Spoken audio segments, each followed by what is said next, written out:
Tomamos un segundo para contarles que si están pensando en mudarse o tienen que mudarse, ya sea una mudanza familiar o sea una mudanza empresarial, piensen en Álvarez Briano. 2915-2551 o Piedras 497. Mudanzas al más alto nivel, personal sin horario, mudanzas VIP. ab.com.uy de Álvarez Briano para una mudanza sin preocupaciones, esas que por más valor que tengan las cosas salen de una manera o de una forma y llegan como salieron. Doctor Garcés, nos quedamos enganchados con esto de la información de los partes policiales que nos llevan a estas confusiones. Les hago un paréntesis muy breve, porque la gente nos reclama, ¿por qué no dan el nombre si tiene 3 o 4 antecedentes? Es que los medios a veces no los damos, porque si me ponen, si fuera yo, me ponen MN, y yo qué sé cómo se llama, capaz que es Mario Núñez en vez de Miguel Nogueira. ¿Hay alguna reglamentación que diga que no se puede dar el nombre del primario o es una recomendación, doctor? Y ya vengo contigo, Álvaro. No, así está establecido. Usted vio que cuando se da el nombre es porque ha habido una condena anterior. Esa es la situación. O cuando es una figura muy notoria, porque los jugadores de Peñarol y Nacional... Bueno, allí no hay forma de evitar la publicidad. Pero la regla es que al primario se lo identifica con iniciales, como usted señala. ¿Pero es regla o es ley? Porque a mí me decían cuando yo entré a trabajar hace muchos años, está prohibido hablar de suicidio. Si no estaba prohibido, era una recomendación. Es una recomendación, sobre todo porque el suicidio puede generar situaciones de imitación, eso es verdad también. Se podría discutir si es bueno o malo. Yo creo que en realidad a quienes violan la ley habría que dar los nombres aunque fueran primarios, pero bueno, así es como está establecido. ¿Cómo viven los que no tienen condena dentro de la cárcel? ¿Qué reclaman? ¿Qué dicen? Con ansiedad, con una gran ansiedad, ese es el común denominador. Recuerdo cuando ejercía la defensa pública hace unos 10, 12 años, la primera pregunta después de dada la noticia del procesamiento es ¿y cuánto tiempo voy a estar? Entonces ahí empiezan las dificultades para poder estimar, porque en definitiva la prisión preventiva es una especie de penitencia cuya extensión uno puede más o menos prever de acuerdo al tipo de delito, al perfil de quien lo cometió, al fiscal que interviene en la causa, al juez que tiene que decidir la excarcelación o no, pero es todo un montón de variables que hay que pesar muy bien y además es un tema muy delicado porque en definitiva si uno le dice quédate tranquilo vas a estar 5 meses, 6 meses y resulta que no son 5 o 6, es un año, se quiebra la confianza y se deteriora la relación entre el defensor y su defendido y era una de las cosas más difíciles de administrar, esa ansiedad que tiene el privado de libertad o la familia. Entonces creo que habría que también establecer reglas más claras.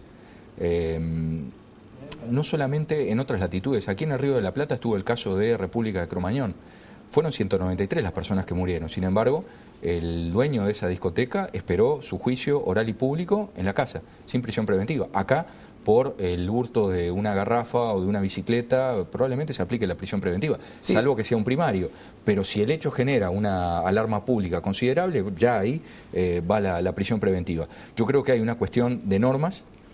Se ha ido restringiendo, sobre todo a partir de 1989-90, la facultad que tiene el juez para disponer el procesamiento con o sin prisión. Ahora, a partir de una ley que la menciono, la 16.058, cuando hay un antecedente, aunque sea de larga data, ya ahí corresponde, si hay procesamiento, que sea con prisión. Entonces, se fue acotando la posibilidad que tiene el magistrado de disponer sin prisión o con prisión.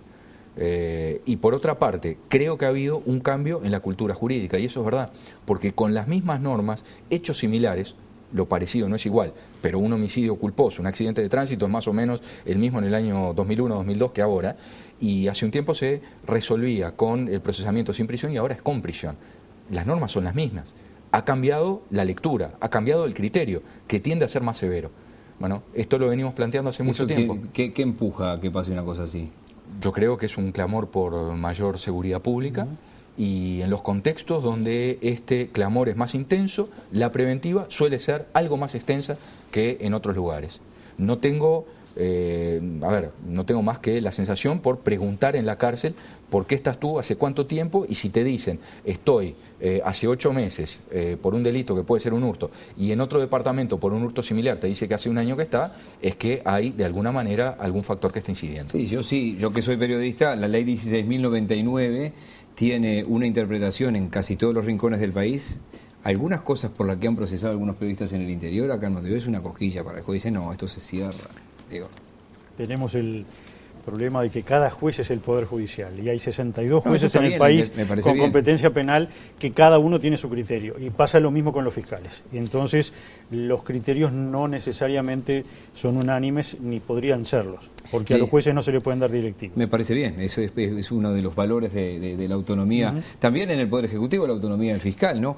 Les voy a ir intercalando temas que tienen que ver con la tarea específica que hace cada uno de ustedes. Usted decía por allí, la instrumentación, apenas lo agrego yo, no sé si lo dijo, van surgiendo jueces para ir ocupando los cargos que van quedando vacantes. Apenas es exactamente correcto. ¿Es correcto? Sí, sí, sí.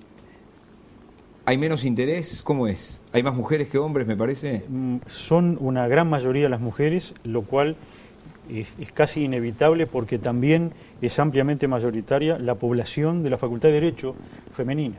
Entonces, la situación de cuando yo me recibí en 1976, donde éramos mayoritariamente hombres, hoy es absolutamente al revés.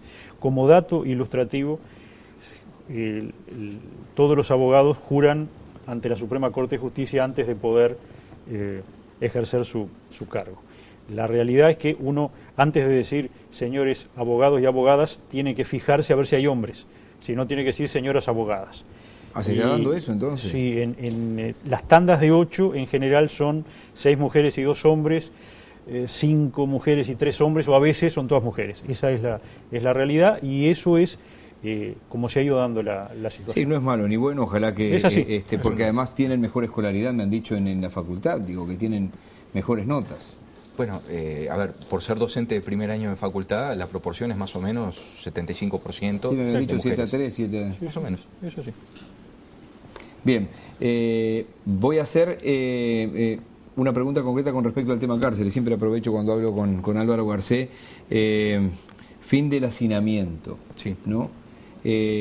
Cárceles que todavía se mantienen de aquellas eternas, como la de Rocha, que tuvo ese triste episodio. Sí, ya falta poco para la nueva, cuestión de meses. Ahí está. ¿Cuántas cárceles quedan en esas condiciones? 8. Y da la sensación, bueno, en la medida que Rocha se inaugure, que Mercedes se inaugure, salen 2 de las 3 peores, la otra es la de Tacuarembó. Hay todavía cárceles que realmente son inaceptables en sus condiciones, que los locales no sirven, fueron construidas en la época del militarismo, el siglo XIX, y por lo tanto... hablando de 1880. Sí, entre el 78, una de las primeras fue la de La Valleja, que ya ahora fue sustituida. Sí, la inauguró La Torre. Claro. Literalmente. Sí, por supuesto, porque estaba previsto en el Código de Instrucción Criminal que tenía que haber una cárcel en cada departamento. Y si no...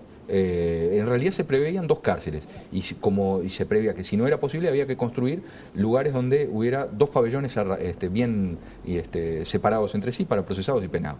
1880. Nosotros llegamos a tener mezclados en alguna época no tan lejana los procesados y los penados. Eso se ha ido revirtiendo. Dije cárcel de Rocha, ¿en qué quedó al final el incendio? Con un juicio penal que hasta donde se dispuso su archivo, el presumario fue archivado, pues se entendió que no había mérito para responsabilizar penalmente a los 3 funcionarios que estaban esa noche en la cárcel. Continúa el juicio contencioso reparatorio, tengo entendido que hubo sentencia de primera instancia.